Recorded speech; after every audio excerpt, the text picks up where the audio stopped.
Alright, so here's the thing with fat loss. It can be great, you can look better, feel better, perform better, but sometimes it just can be taken a bit too far. So in this video, I'm going to be running you through 4 habits that didn't serve me when I was trying to lose weight, and that when I do try and lose weight now, I don't do these things. Welcome back to the channel. My name is Liam, and over the last few years, I've lost 50 kg in body weight, and I've been on my own self-improvement journey. I've been learning a lot, and I just want to share some of the lessons that I've learned along the way. So if you like what you see, hit that like button, hit that subscribe button. For now, let's get into it. Habit number 1 is I would just go way too low on calories. I would try and lose fat and the scale wouldn't move, and then it would be like for a few days and my scale would go a little bit up, and I'd be like, yeah, I need to drop calories, and I would hit a plateau or something and I'd just be like, yeah, I need to drop calories, or even my weight would go up because I probably ate a bit more salt the day before, and I'd be like, yeah, I need to drop calories. And it was just an endless vicious cycle of going really low on calories and then getting burnt out. To be honest, I think it was pointless anyway, because my NEAT would go down. So NEAT is non-exercise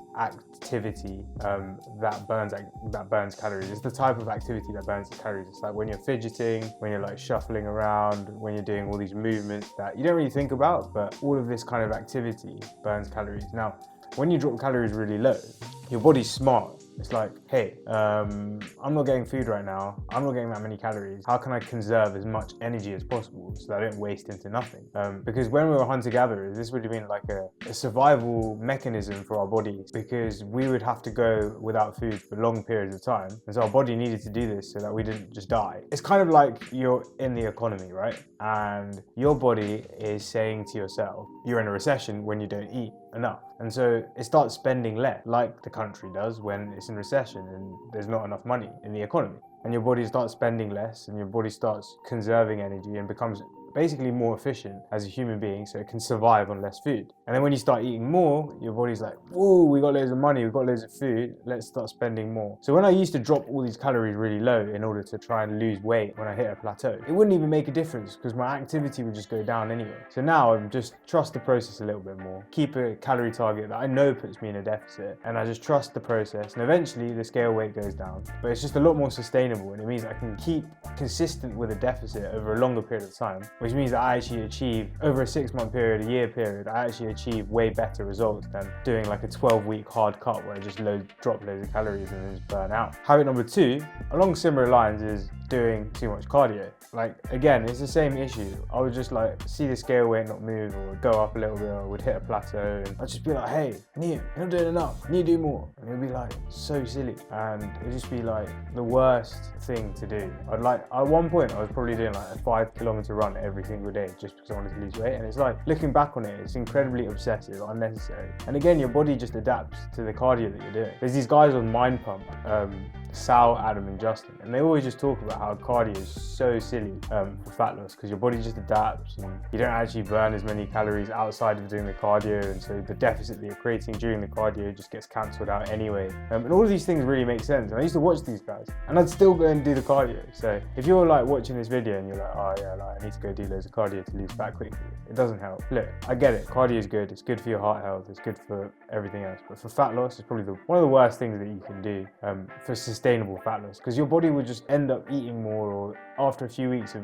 doing this, you won't be able to sustain it, and you just gain the weight back anyway. And that's why strength training is a way better approach than just doing that consistently over a long period of time, and then trying to increase your overall activity that you can actually just sustain for the rest of your life, like doing 10,000 steps or 8,000 steps or something like that. And then it also just impacts your recovery as well, right? You just are hitting, I used to go for runs, right? And my legs would just get clattered, and I'd try and go do a leg day the next day, and it just wouldn't even be worth it, because the legs would be so hammered from the running. I wouldn't even be able to lift as much weight, and I just lose strength. It means that I'm burning less calories in the gym. I'm sending less of a muscle building stimulus, and so my metabolism is just going to drop anyway. And so doing too much cardio was just a really bad habit to get into. Habit number 3 that I didn't really like when I first started losing weight, I don't do this as much anymore, but when I first started losing weight, one habit that I did, I just wouldn't go out with my friends, or I wouldn't eat my mom's food just because I was too scared about eating calories that weren't in the plan. And it would just be why am I doing this?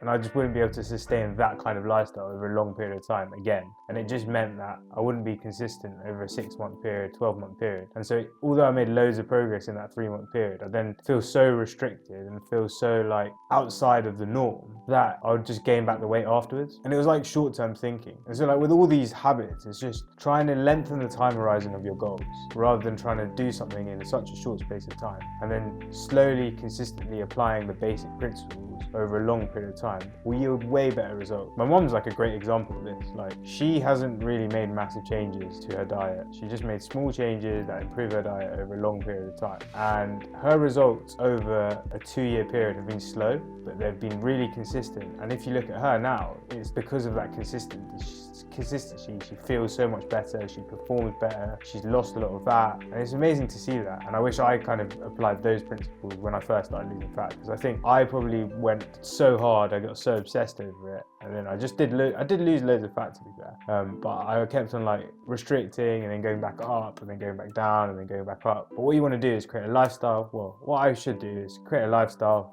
that you can stick to, that puts you into a deficit, that you can do for the long haul. And that doesn't include like not going out with my friends and not eating my mum's food, because what, am I going to lie down on my deathbed being like, oh yeah, like I really regret eating my mum's food because I didn't lose an extra pound of body fat in that 12-week period? No, like I'm not going to think like that. It's just so silly. So yeah, that's another habit that I wish I probably didn't do. And then habit number 4 is saving loads of calories for the end of the day. So I had like a calorie target of 2,000 calories, and for some reason in my head I started viewing food as a reward because I felt like I was restricting so much. So I'd have like 400 calories for breakfast, I'd have like a 300 calorie lunch, I'd literally have egg whites, egg, spinach and mushroom, and that would be my lunch. And then I'd have like 1,200 calories for dinner, which was great. Like it was nice to have bigger dinners, but it was actually like a kind of micro level binge eating kind of philosophy, because it was viewing food as this reward that I look forward to at the end of the day.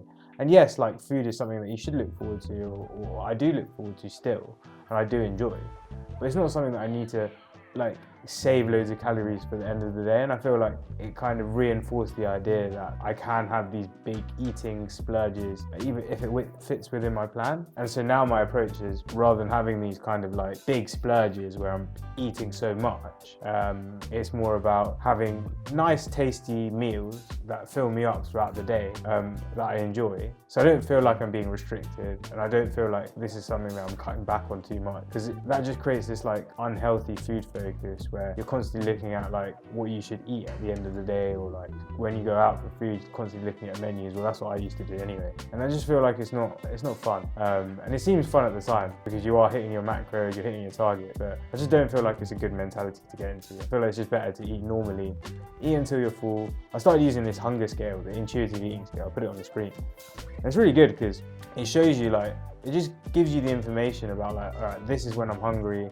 And they should teach it at schools, to be honest. But yeah, this is when I'm hungry, this is when I'm full. And what I would do is just be hungry the whole day, and then at the end of the day, I'd like really fill myself up, and I'd actually be over. And it was like telling my brain that it's okay to be over full, when actually I want to be telling my brain and telling my subconscious, eat until you're satisfiedly full, and that's eat when you're hungry. And just by doing that, you're probably more likely to sustain the fat loss longer because you don't feel so restricted for 90% of the day. But that's just my take on it. Ultimately, I think the root cause of all these bad habits was really just trying to rush the process, and like trying to achieve an incredible amount of fat loss, or trying to transform my physique into a really short time horizon. But when I think about it, I'm like, what is the rush? Why is there a rush to try and get into incredible shape in the next 12 weeks, when if it takes 6 months, if it takes a year, it's fine, as long as you're enjoying the journey along the way anyway. Because you're just going to sacrifice so much in this 12-week period for this one little thing, or this one, I guess it's an important goal, but this one thing, and then what, I'm just going to go back to my old habits? Like, it's way better to make these small changes that you can just sustain over a long period of time and just slowly chip away at it. Like, a good example is the toilet roll analogy for fat loss.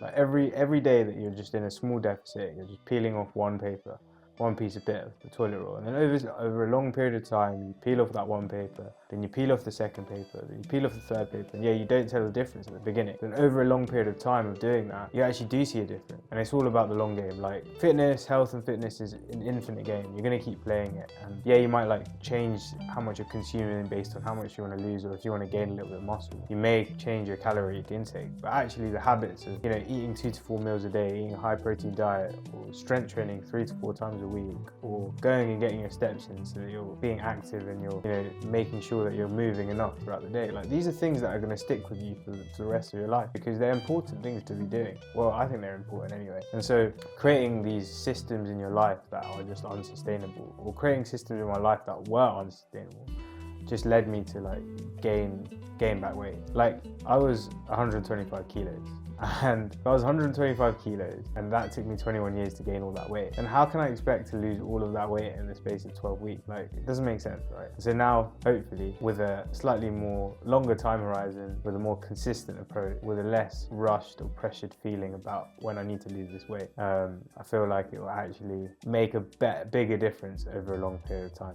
And that's how I'd approach weight loss now if I had to go back in time. And it'd probably save me loads of time over the long haul. But anyway, thank you very much for watching. I hope you enjoyed that, and I hope that you got some value from that. And if you did, hit that like button, hit that subscribe button, and leave a comment down below to say hi. Let me know like some of the habits that you maybe don't do now that you used to do when trying to lose fat, that you thought were kind of, why did I do that? But until next time, peace and go get it.